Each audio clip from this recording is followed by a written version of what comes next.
दोस्तों नमस्कार, स्वागत करता हूं आपको डेमोक्रेसी न्यूज में। मैं हूं राजेंद्र। मेरे सामने है voice of ex services society का नेशनल कोऑर्डिनेटर वीर बहादुर सिंह।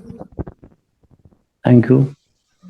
अ, दोस्तों, पिछले कुछ दिनों से नहीं, काफी 2014 से पहले जो ओआरओपी का जो मेजर जनरल शब्बीर सिंह जंतर मंतर में लगातार धरना प्रदर्शन करते थे, जीशु जवान को या एक सर्विसमैन को कुछ दिलवा दिया जाए। साथ काफी नौकरी पर जीशु और जवान साथ में रहे हैं उस प्रदर्शन, धरना प्रदर्शन में, जो उस डिमांड, उस प्रोटेस्ट में। लेकिन जब ओआरओपी रिवीजन जब आया है, जीशु जवान का कहना है कि उनका कहना है, या जो सामने जो पेपर है, ये एविडेंस है, इसके इसके मुताबिक जो है जेसी और जवान को कुछ नहीं मिला, और ऑफिसर्स लेवल की लोग जो है सारे जो फायदा, जो बेनिफिट जो है ऑफिसर्स ने ही लिया है। एक मेजर से लेकर के जो लेफ्टिनेंट जनरल तक जो है सबसे ज्यादा बेनिफिट हुआ है, और सिपाही से लेकर के सूबेदार मेजर तक जो है उनका जो इंक्रीमेंट जो है तकरीबन तकरीबन जो है 15% से लेकर के 2 सूबेदार मेजर ऑर्डिनरी कैप्टन तक तो 5.35 है, और एक मेजर को 30.81, लेफ्टिनेंट कर्नल को 32.36, एक कर्नल को 29.98, एक ब्रिगेडियर को 28.9, एक मेजर जनरल को 27.71, एक लेफ्टिनेंट जनरल को 8.21।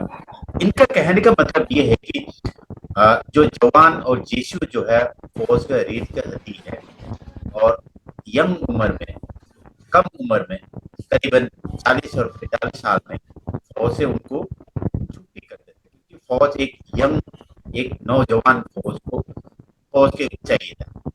तो मेरे सामने जो वीर बहादुर सिंह जी है, ये हमारे दर्शकों को बताएंगे इसमें प्रॉब्लम आया कहाँ से और कैसे जो है उन्होंने। मैं दर्शकों को बताऊं, श्री राजनाथ सिंह जो डिफेंस मिनिस्टर, 10 जनवरी 2023 को उन्होंने बहुत लंबे चौड़े 30 to 32 पेज का एक मेमोरेंडम उन्होंने सबमिट किया है।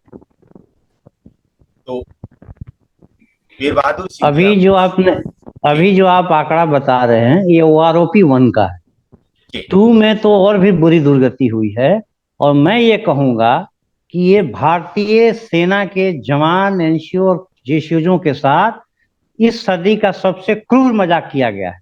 उनके अधिकारों पर डाका डाला गया है। जी। और ये 23,000 करोड़ जो गवर्नमेंट ओआरओपी के नाम पे दी है, इसका लूट है। इन्होंने, अधिकारियों ने लूट किया है। मैं इसको लूट की संज्ञा दूं। बताइए, 58 साल सर्विस करने वाला, 60 साल सर्विस करने वाला, 62 साल सर्विस करने वाला, वो 23,000 करोड़ का सबसे ज्यादा शेयर लेगा। नीचे के 3 रैंकों को थोड़ा थोड़ा बढ़ा दिया, बाकी रैंक को छोड़ दिया। ये जो आरोपी था ये इनके लिए नहीं था। ये आरोपी था जेसीओ, एनसीओ, अदर्स रैंक के लिए, क्योंकि कम सेवा में ये रिटायर्ड होते हैं। आपने कभी अधिकारियों से सुना है बात करते हुए कि ये आरोपी हम अफसरों के लिए मांग रहे हैं? वो बार बार सिपाही को आगे रखते थे, कंधे में बंदूक सिपाही के रखते थे, और सारा मणि हड़प लिया। इससे क्रूर मजाक किसी भी देश के सैनिकों के साथ नहीं किया गया, जो हमारे इन अधिकारियों ने किया। और हमारे जो राजनीतिज्ञ हैं, उनको कुछ जानकारी नहीं होती, उनको मिसलीड अधिकारी करते हैं, उनको गुमराह करते हैं। उन्होंने तो सेना के नाम पे दे दिया 23,000 करोड़ रुपया, और उन्होंने आपस में बांट लिया, हमें छोड़ दिया। ये हमारे साथ भेदभाव आज से नहीं हो रहा है। ये थर्ड पे कमीशन में हमारी जो पे का 75% पेंशन मिलता था, उसको खत्म किया। सिक्स पे कमीशन में सिक्स पे कमीशन में हमें मैक्स सिक्स पे फिफ्थ पे कमीशन तक हमें मैक्सिमम में फिक्सेशन होता था। मैक्सिमम के ऊपर पे स्केल का मैक्सिमम और रैंक वेटे दे के फिक्सेशन होता था, उसको खत्म किया। लेटर इंडक्शन के नाम पे उसको खत्म किया। फिफ्थ पे कमीशन में अधिकारियों को पेंशन बढ़ाने के लिए, हमारे अधिकारियों को पे पेंशन बढ़ाने के लिए सिपाही नायक हवलदार के पे को कम किया गया। एक सार्जेंट को डिग्रेड किया गया, हवलदार को डिग्रेड किया गया, उसी तरह नीचे लोगों को डिग्रेड किया गया। हमको पे बैंड 1 में रखा गया सिख पे कमीशन में, जबकि हम पे बैंड 2 के अधिकारी थे। आप चंडीगढ़ पुलिस की देखिए, हमें हमारी हमारी ग्रेड पे 20 से शुरू हुई, उनकी 32 से शुरू हुई है। हमें चंडीगढ़ पुलिस से भी नीचे रखा गया है। कई स्टेटों के पंजाब राज्य के पुलिस से भी कम रखा गया है। तो हमें हर तरह से ऐसा प्रताड़ित किया गया, हमारे पांव में ऐसे बेड़ी रखा गया कि हमारी पे ना बढ़े, पेंशन नहीं बढ़ेगी। सिमिलरली यही किया 7 पे कमीशन में, जो अफसरों के पे है उसमें 2.67 से लेकर 2.8 तक मल्टीप्लाई किया गया, हमारे पे में 2.57 से मल्टीप्लाई किया गया। पे मैट्रिक्स में एक खांचा हमें कम फिक्स किया गया। जैसे 5th पे कमीशन से हमारा इन्होंने लेग पुलिंग शुरू किया, पांव खींचना शुरू किया, वो 7 पे कमीशन तक रहा और वार ओपन होने किया और सारा बेनिफिट लेके चला गया। अब ये एनएफयू के लिए केस में लड़ रहे हैं, इनको एनएफयू भी चाहिए, लेफ्टिनेंट जनरल से कम इनको पेंशन नहीं चाहिए। तो इस सदी का सबसे बड़ा ये क्रूर मजाक है। भारत सरकार को इसका संज्ञान लेना चाहिए, उनको समझना चाहिए कि वो आरोपी था कम एज में रिटायर्ड होने वालों का, और ले गए अफसर जो कि 60 साल सेवा करते हैं और 60 साल से ज्यादा करते हैं। वीर बहादुर सिंह जी, आपका एक मेन पॉइंट भी ये रखा हुआ था कि आपने एक बार प्रेस कॉन्फ्रेंस भी किए थे दिल्ली प्रेस क्लब में, मिलिट्री सर्विस पे का आपने बोला कि डिस्क्रिमिनेटरी है मिलिट्री सर्विस पे में। कमीशन ऑफिसर को 15,500 रुपए और नर्सेस को 10,800 रुपए और जेसी और जवान को जो 5,200 रुपए। ये मैं नहीं कह रहा हूँ, आपकी पेपर कहते हैं, ये आपका पेपर है। ये हमारी जायज मांग है। आप पे कमीशन की रिपोर्ट उठा के पढ़िए, वो कहता है कि ये स्टेटस डिसाइड नहीं करेगा, ये रैंक आधारित नहीं होगा, ये सैन्य जीवन से जुड़े कठिनाई, इससे जुड़े प्रत्यक्ष प्रत्यक्ष पहलू के एवज में ये मुआवजा है, एक कंपनसेशन है जो हम दे रहे हैं। आगे वो कहते हैं पे कमीशन की फील्ड में अफसर और जवान की डिफिकल्टी सेम है। आगे वो कहते हैं कि मिलिट्री नर्सिंग सर्विस जो है फाइटिंग टूल्स नहीं है। 7 पे कमीशन कहता है कि चूंकि ये नीचे के रैंक जल्दी रिटायर्ड होते हैं इसलिए भी हम एमएसपी दे रहे हैं। तो आप जितने भी क्राइटेरिया बना रहे हैं ये इक्वल के डिफिनीशन कर रहे हैं। लग देने की बात आती है तो 15,500 उनको दे दिया, हमें हमें हमें 5200 दिया, नर्स को 10,800 दे दिया, 10,800 दिया। तो इसका हमें हमारा प्रभाव पेंशन पे भी पड़ता है। ओआरओपी में हमारी इसीलिए पे नहीं बढ़ रही है कि आपने हमारी रैंक वेटेज खत्म की, आपने हमारी एमएस पे इक्वल नहीं किया, आपने हमारे पे का 75% पेंशन नहीं दिया। तो आपने हमारे सारे प्रिविलेजेस को एक एक करके खत्म करते रहे और अपनी बढ़ाते रहे। हमारा टाइम स्केल प्रमोशन नहीं है, अफसरों का टाइम स्केल प्रमोशन है। कारगिल के बाद उन्होंने अपना टाइम स्केल प्रमोशन ले लिया। आज की डेट में कर्नल से कोई रिटायर्ड नहीं होता, कोई भी भर्ती हो टाइम स्केल कर्नल तक प्रमोशन है। तो हमें तो हर जगह डिग्रेड किया जा रहा है, हमारी ग्रेड पे 6 पे कमीशन में कम दिया गया। तो इसका दोष किसको माना जाता है? ये डिफेंस मिनिस्ट्री इसका दोष सैन्य अधिकारियों को है, सेना के अधिकारियों को, सर्विस हेडक्वार्टर में बैठे अधिकारियों का है, और सर्विस जो नेता हैं, सेना के अधिकारी जो नेता बाहर बने घूम रहे हैं और गुमराह करते जा रहे हैं जेसीओ एजेंसीओ को। इनको पैसा भी लेते हैं इनके कल्याण के नाम पे, इनकी मैन पावर को भी इस्तेमाल करते हैं और फायदा अपने लिए करते हैं। लेकिन अब भारत का सैनिक जग गया है, अब तुम्हारे बहकावे में नहीं आएगा, आपके बहकावे में नहीं आएगा। हम लोग 12 मार्च को जंतर मंतर पे दिल्ली में 50,000 सैनिकों के साथ जेसीओ के साथ प्रदर्शन करेंगे। हम गवर्नमेंट को दिखाएंगे कि आपने हमारे साथ न्याय नहीं किया, इनके भरोसे छोड़ दिया, इन्होंने अपना ले लिया और हमें छोड़ दिया, सारा का सारा बजट चट कर गई। वीर बहादुर सिंह जी, अभी तो आपका पीपीओ जो ओरिजिनल पीपीओ जो है वो भी रिलीज होना शुरू हो गया, तो इसमें जी आपका जब ओरिजिनल पीपीओ भी इशू करना शुरू कर दिया कि सीडीए इलाहाबाद में, तो अभी आपका पास क्या ऑप्शन रहेगा इसको रिवीजन को रुकवाने के, या आप कोर्ट में जाएंगे? या देखिए, हम लोग सरकार से मांग कर रहे हैं, सरकार से हमारी मांग है कि ये जो 58 से 60-62 साल सर्विस करने वालों को आपने जो पे दिया है, ओआरओपी दिया है, इनसे विड्रा करिए। फर्स्ट में भी विड्रा करिए, सेकंड में भी विड्रा करिए, इनसे रिकवर कराइए और ये हमारा पैसा है और हमको दीजिए। कैसे दीजिए? रैंक वेटेज के साथ दीजिए, इक्वल एमएसपी के साथ दीजिए, पे का 75% पेंशन के साथ दीजिए। ये हमारा पैसा है, हम इस पे किसी के डांके को स्वीकार नहीं करेंगे। अभी हम प्रदर्शन कर रहे हैं, मांग कर रहे हैं, जरूरी पड़ेगी तो हम कोर्ट भी जाएंगे। इस मांग में थोड़ा सा मुझे ऐसे डाउट सा लगता है कि ये कहीं पॉलिटिकल इन्फ्लुएंस ना हो। आप अपनी मांग को सामने रखे, दूसरे के जो फैसिलिटी जो दिया, गवर्नमेंट सर, ने जो जब दिया, बजट आप है, उसको बजट तो लिमिट देती है ना दूसरों को। देखिए, बजट तो लिमिट है, 23,000 करोड़ रुपया दे दिया, तो उस बजट में एडजस्ट करना होता है ना। जब आप हमारा बजट खा जाएंगे, प्रधानमंत्री जब राजीव गांधी ने क्या कहा था उस समय कि हम 1 रुपया पर गरीबी उन्मूलन के लिए भेजते हैं, जनता के लिए भेजते हैं, वो 15 पैसा पहुंचता है। सिमिलर कंडीशन है। आपने 23,000 करोड़ रुपया भेजा, हमारे पास कुछ पहुंचा ही नहीं, ऊपर ही ऊपर खत्म हो गया। तो हम दूसरों को कहेंगे ना कि इन्होंने हमारे नाम पे ले लिया। आपने मेरा हक पे डाका डाला है ना, आपने अपना हक तो लिया नहीं, हमारे हकों पे डाका डाला है। आप ओआरओपी के अधिकारी नहीं है, आप ओआरओपी के इंटाइटल नहीं है, क्योंकि आप 60 साल सेवा कर रहे हैं। आप 2 साल का, 4 साल का रीएम्प्लॉयमेंट भी ले रहे हैं सेना के अंदर। आप आफ्टर आफ्टर 65 साल तक सर्विस कर रहे हैं। तो ओआरओपी की परिभाषा है, जो जो चीजें फ्रेम की गई है, जो कहा गया है, वो हमारे लिए कहा गया है। आपने तो ये कहा था अफसरों ने कि पहले जवान को मिलेगा फिर हम लेंगे, आपने ले लिया। नहीं, जवान जब का नाम तो आपने इस्तेमाल किया, फिर आपने हमारे कंधे पे बंदूक रखा, फिर गवर्नमेंट ने बहादुर फायर किया, फिर और बहादुर फायदा अपने लिए ले लिया। तो फिर आप बहादुर धोखा दे रहे हो जवानों के साथ, जिस उसके साथ धोखा कर रहे हो। आप ऑनरी कमीशन के देखिए, मेजर के बराबर होता था, उसको भी उठा के आप नीचे लेके आ गए। एक सूबेदार का, एक कर्नल का 1 जनवरी 2006 के पे में मात्र 11,000 का अंतर था, और 73,000 का अंतर है। तो ये जो गैप है, कहीं ना कहीं आर्टिकल 38 पढ़ी है, directive principle of the state, वो कहता है कि भाई गैप को कम करिए, आप बढ़ाते जा रहे हैं। तो वीर बहादुर सिंह जी, ये तो प्रधानमंत्री जी भी कई बार बोल चुका है कि ये जो ओआरओपी जो है सिर्फ जेसी ओआरस को ही ज्यादा इंटेग्रल है। लेकिन अब जब जब इम्प्लीमेंटेशन हुआ तो प्रधानमंत्री को भी मेरे ख्याल में जानकारी तो होगी, उनके बिना जानकारी के ऐसे कैसे मतलब देखिए, ये लोग बजट देते हैं, उनको रैंक स्ट्रक्चर के बारे में उनको मालूम भी नहीं होगा। ना उनको मालूम होगा, ना माननीय रक्षा मंत्री जी को मालूम होगा। उन्होंने तो दे दिया कि भाई सेना इतनी बजट मांग रही है, ये आ गया, पैसे दे दिए। उनको क्या मालूम है कि किस रैंक को क्या दे रहे हैं, हमारे साथ क्या घात कर रहे हैं, उनको क्या मालूम है, उनको क्या जानकारी है।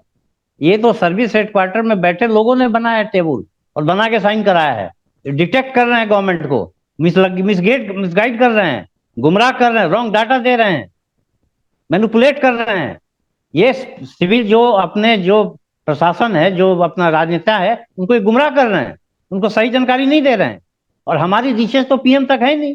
पीएम को तो हम कह भी नहीं सकते, मिल भी नहीं सकते। यही मिलते हैं, इनके चीफ मिलते हैं, इनके सेना हेडक्वार्टर में बैठे लोग मिलते हैं, मंत्रालय में बैठे लोग मिलते हैं। उन्हीं की तो रीचेज है उन तक। और वो हमारे बारे में गलत फीडिंग देते हैं। वो तो कह रहे होंगे कि हमने सब इनको दे दिया, मिला किसी को नहीं। और ये पता है क्यों जवानों का पे कम रख रहे हैं? क्योंकि ये सरकार से सिक्योरिटी एजेंसी का व्यापार भी ले रहे हैं। आपको जानकारी होना चाहिए कि हजारों करोड़ के व्यापार पे कब्जा है। अगर एक जवान की और हमें हमारी पेंशन कम रखते हैं, और हमें सर्वाइवल के लिए इनके गार्ड की ड्यूटी करनी पड़ती है इनके एजेंसियों में, जहां भी ये हमारा शोषण करते हैं। ये सेना में भी शोषण करते हैं, रिटायरमेंट के बाद भी शोषण करते हैं। और देख लीजिए कैटेगरी वालों को क्या दुर्गति किया। ये कैटेगरी 1 जनवरी 2006 को अफसर 5880 था कैटेगरी, हमारे जो लोग थे वो 3510 पे थे। आज वो अफसर 5700 से 75,000 पे चला गया मेडिकल कैटेगरी। हम वही 11,000 के बाद झूल रहे हैं। उसी तरह जो हमारी विडोज हैं, वो 58 अफसर की विडो 5880 पे थी, हमारी विडोज 3500 पे थी 1 जनवरी 2006 को। आज वो 5700 से 75,000 के पास चली गई, उससे भी ज्यादा चली गई। हमारी विडोज 11,000 के पास आसपास झूल रही है। ये कैटेगरी भी ले लेते हैं ताकि इनका इनका इनकम टैक्स बचे, और एजीआई का जो बेनिफिट है कैटेगरी का वो भी ले सके। ये भारत के संसाधनों पे एक तरह का लूट में लगे हुए हैं, और हमारा अधिकारों का हनन करके। क्योंकि एक लिमिटेड बजट गवर्नमेंट डिफेंस को देती है, उसी में एडजस्ट करना होता है। हमारे कार्ड देते हैं, इसलिए कार्ड देते हैं, इनको गार्ड चाहिए इनकी सिक्योरिटी एजेंसियों के लिए। डीजीआर व्यापार देता है, धंधा करते हैं ये। और सरकार सरकार का ध्यान इस तरफ जाना चाहिए। वीर बहादुर सिंह जी, आप बहुत गंभीर आरोप लगा रहे हैं। डीजीआर, डायरेक्टर जनरल रीसेटलमेंट जो है, ये भी एक स्कैम में इन्वॉल्व है, इसका मतलब। आप उसको जाके आप रूल पढ़िए। सिक्योरिटी एजेंसी जो अफसरों की है, उसी को इन पैनल करता है और व्यापार देता है डीजीआर। को लोडिंग ट्रांसपोर्टेशन कंपनी का अफसरों के कंपनियों का इन पैनल करता है, व्यापार देता है। कोको पेट्रोल पंप अफसरों को ही अलर्ट होते हैं, सारे के सारे वही ले जाते हैं। तो ये लूट नहीं तो क्या है? ये संसाधनों की लूट है ना। हम कॉन्स्टिट्यूशन हमारे लिए नहीं है क्या? हम सेकंड क्लास सिटीजन है क्या? आर्टिकल 14 हमारे लिए अप्लाई नहीं होता? या आपने मान आप लीजिए हमारी अपॉर्चुनिटी नहीं दे रहे हैं, हमें अपॉर्चुनिटी नहीं दे रहे हैं। आपने रक्षा मंत्री को ये मेमोरेंडम में भी शामिल किया, आपने जो बता रहे हैं, जी आपने बताया कि most of the commission officers retire after age of 57 years with 100% guaranteed re-employed option for 2 years and then 100% allotment of cocoa petrol pump. ये कोको जी, पेट्रोल पंप की ये फंडा क्या है, जरा आप company आउंड company operated petrol pump और CNG, ये एजेंसियां जो कंपनी ऑपरेटेड एजेंसियां होती है वो सारा इंफ्रास्ट्रक्चर खड़ा करके दे देती है अफसरों को कि आप चलाओ। तो ये आपके मतलब लिए इनका पैसा भी नहीं लगना है, इनका पैसा भी नहीं लगना है, पैसा भी कंपनी करेगी, ये चलाएंगे, प्रॉफिट लेंगे। तो ये आपका एंटाइटल नहीं है। जी नहीं, हम इंटाइटल नहीं है, क्योंकि हम जवान हैं, हम सेकंड क्लास सिटीजन हैं, हम इस देश के नागरिक हैं नहीं, हम दूसरे देश के नागरिक हैं। ये इनके कानून, ये आपके संविधान के अनुसार तो यही है। भाई ये संविधान का भी मजाक उड़ाते हैं, संविधान हम नहीं मानते, ये तमाशा है, नाश कर रहे हैं इस देश के जवानों के और जेसीओजों को। सिर्फ अपना फिटबिट देखते हैं, अपना व्यापार देखते हैं, कैसे देश चलेगा, कैसे जवान का मनोबल क्यों क्यों गिरा रहे हो आप लोग? मेरा तो सवाल है इनसे। एक एक 1,500 बढ़ा दिया नीचे के रैंकों का, बाकी हड़प लिया। आज एक जो कर्नल जितना डीए ले रहा है, डीए उतने में 2 हवलदार की पेंशन है, मात्र डीए। बेसिक छोड़ दीजिए। तो ये कहां का न्याय है? कहां किस संविधान की बात है? कहां कौन संविधान क्या कहता है? इक्वल अपॉर्चुनिटी की बात देता है, कहां इक्वल अपॉर्चुनिटी है? आपके उस मेमोरेंडम में, आपके जो ज्ञापन जो उसमें लिखा हुआ है कि एक क्लॉज में जो है guideline issued by then defence minister in 2008 ignored by the ministry, इसका कहने का मतलब क्या है? ये जितने भी गाइडलाइन इशू हैं, आप, मैं एक चीज और बता देता हूँ, गाइडलाइन छोड़ दीजिए, आप नोटिंग शीट देख लीजिए उनकी। उन्होंने कहा था जब ये हमारी रैंक वेटेज को, मैक्सिमम में फिक्सेशन को खत्म कर रहे थे, तब उस समय के तत्कालीन रक्षा मंत्री जी ने नोटिंग में दिया था कि सिक्स सिक्स पे कमीशन का जो बेनिफिट है ओवर एंड अबोव है। ये इनकी जो प्रिविलेजेज है फिफ्थ पे कमीशन का, विड्रा नहीं होना चाहिए। उसके बाद भी इन्होंने रैंक विड्रा कर लिया। एक नोशनल पे फिक्सेशन होता था, मिनिमम गारंटी पेंशन, जो 6 पे कमीशन तक चला, 2010 का लेटर है, उसको भी 7 पे कमीशन में ड्रा कर दिया। तो ये जितनी चीजें हैं कि हमारी पे और पेंशन कम हो सके, ये वो करते हैं ताकि पैसा बचे, वो ले सके, वो अपनी बढ़ा सके। हमारी तुलना तो फैक्ट्री के मजदूरों से करते हैं, अपनी तुलना आईएएस से करते हैं।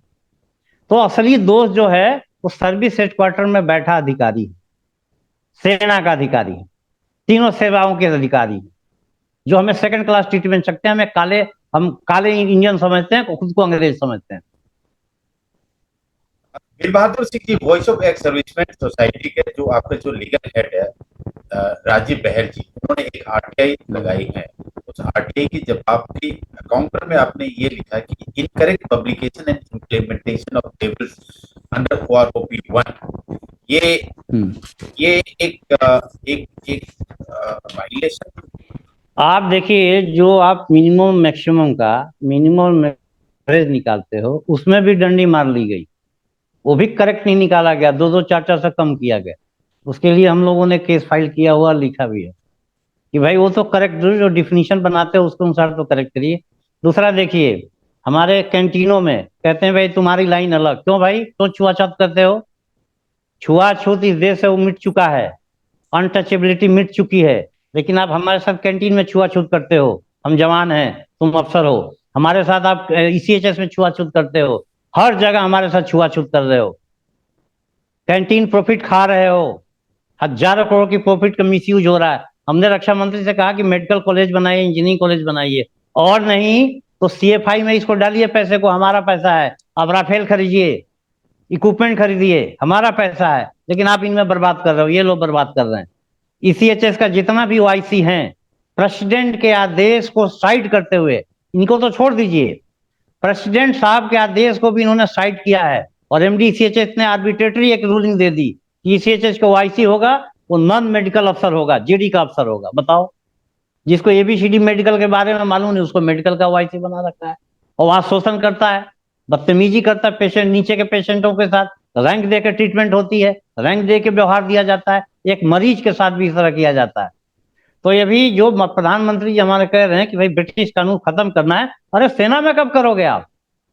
सबसे ज्यादा ब्रिटिश कस्टम रीति रिवाज तो सेना में फॉलो हो रही है, उसको क्यों नहीं खत्म कर रहे हैं आप? हमारा कहीं रिप्रेजेंटेशन नहीं है, हम कहीं है ही नहीं, हमसे कहीं पूछा ही नहीं जाता। बेटा सर्विस हेडक्वार्टर में अफसर डिटेक्ट कर देता है, वही गवर्नमेंट मान लेती है, हमसे पूछा ही नहीं जा रहा, हमारा कोई प्रतिनिधित्व ही नहीं है। आप अमेरिका में जाके देखिए, अमेरिका का second enlisted member of the army है sergeant major of the army, वो उसका प्रोटोकॉल लेफ्टिनेंट जनरल के बराबर है, ही सार्जेंट। और उसका चीफ एक बार बता रहा था, वांसीकटन पोस्ट पे छपी थी खबर, कि जब हम कांग्रेस में जाते हैं तो मैंने नोटिस किया कि जो कांग्रेस के लोग हैं मेरे से ज्यादा सार्जेंट मेजर आर्मी की बातों को ध्यान से सुनते हैं। भारत में क्या है, कहाँ हमारा रिप्रेजेंटेटिव है? क्यों हमसे बुला के नहीं पूछा जाता? कितने बार बुलाया आप लोगों ने हमसे बात करने के लिए? या अवार्ड टेबल इशू करने से पहले क्यों नहीं बुलाया, क्यों नहीं दिखाया?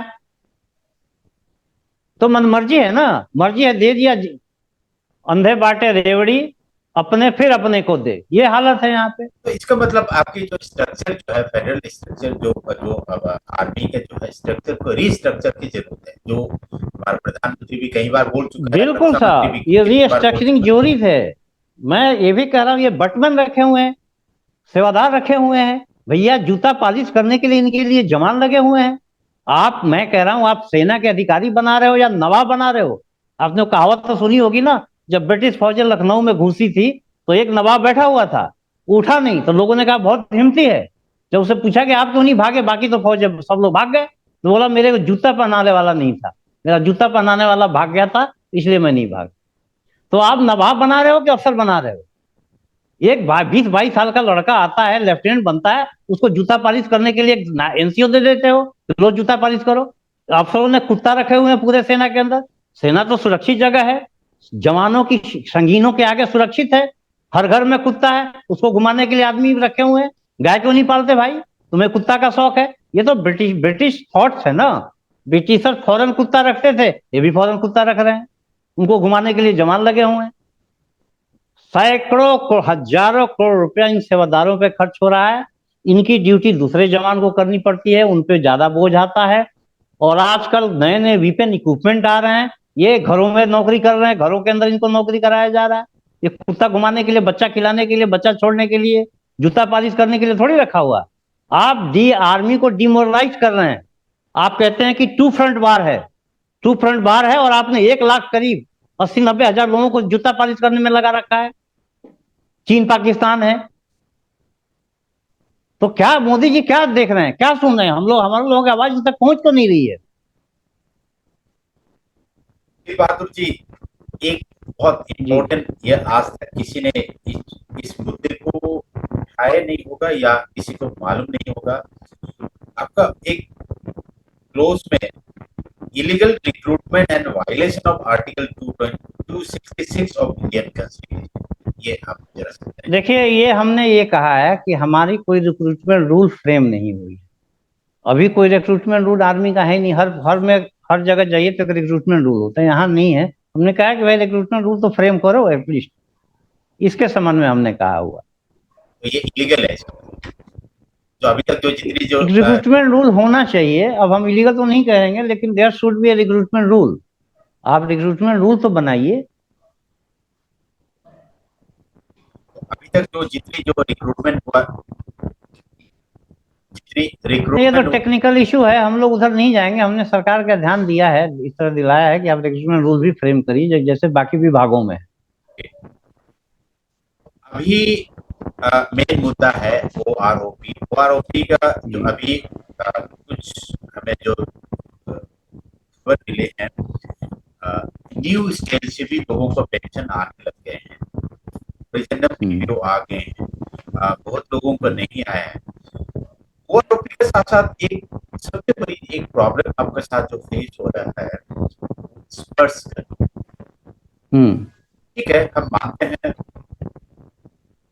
देश समय के साथ अपग्रेडेशन होना चाहिए, डिजिटाइज होना चाहिए, लेकिन जवान जो पूर्व जवान जो जेसीयू जवान जो है उतनी अपग्रेडेशन नहीं है, क्योंकि जवान खास करके उनके बैकग्राउंड जो है गांव से आता है, पहाड़ों से आता है।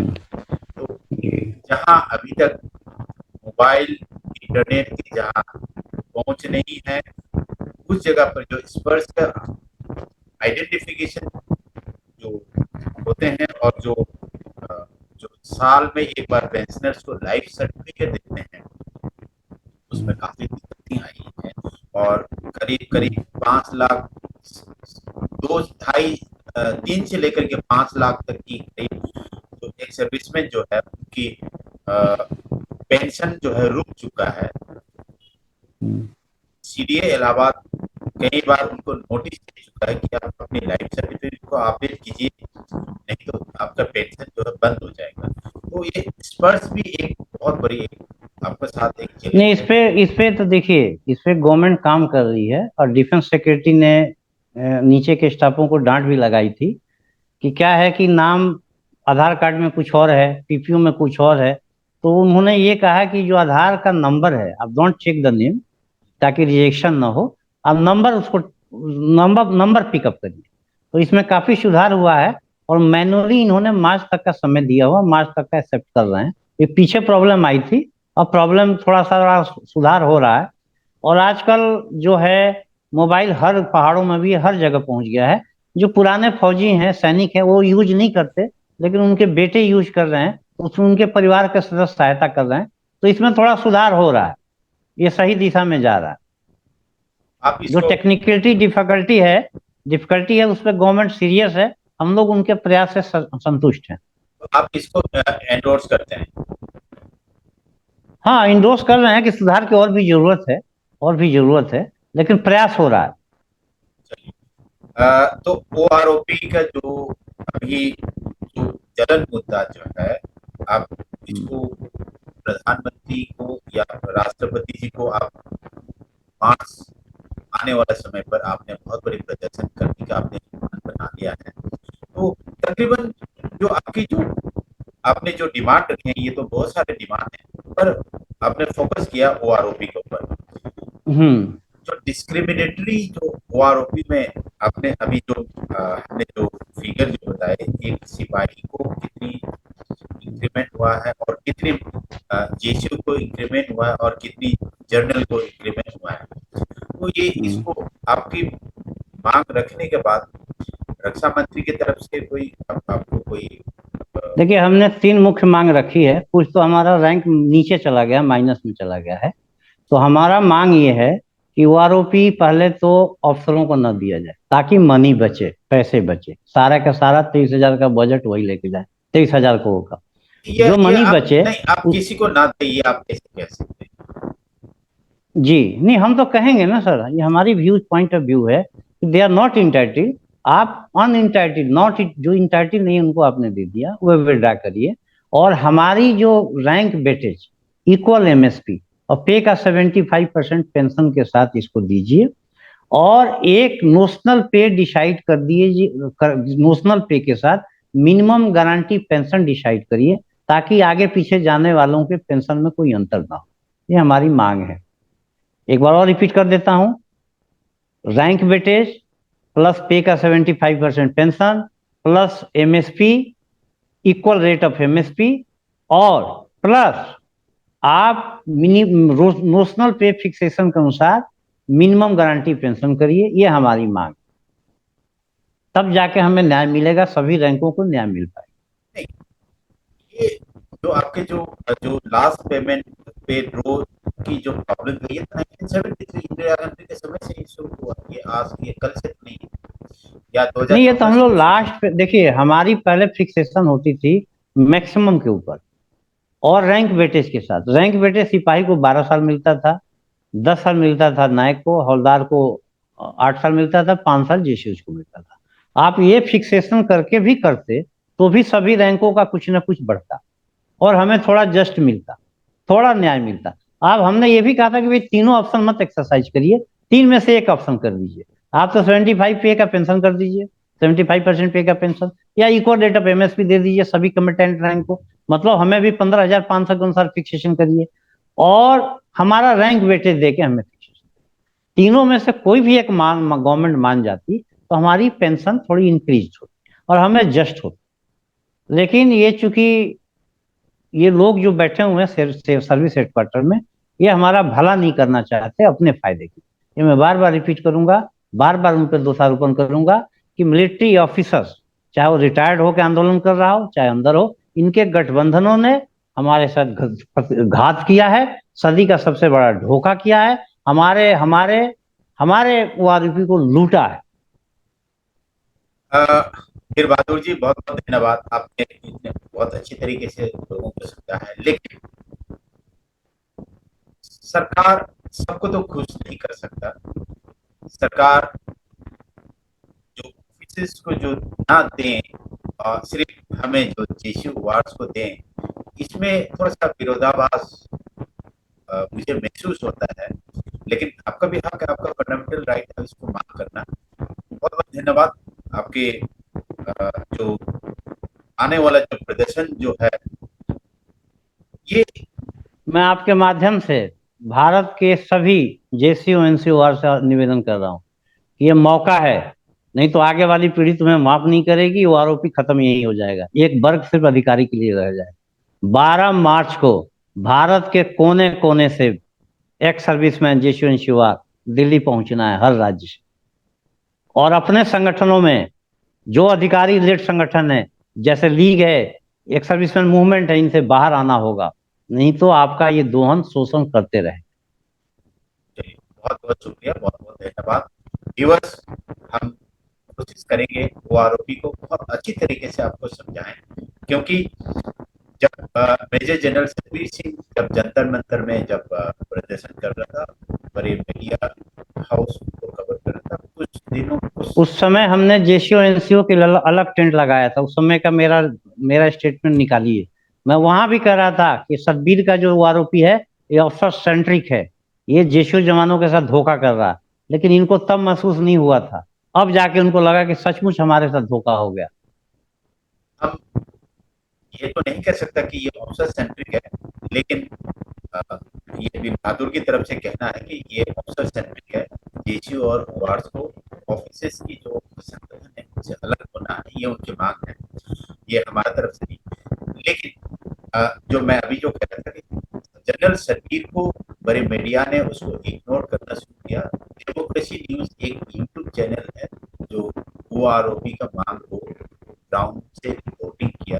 मैंने आपको वीर बहादुर सिंह जी को भी मैंने जंतर मंतर में कवर किया।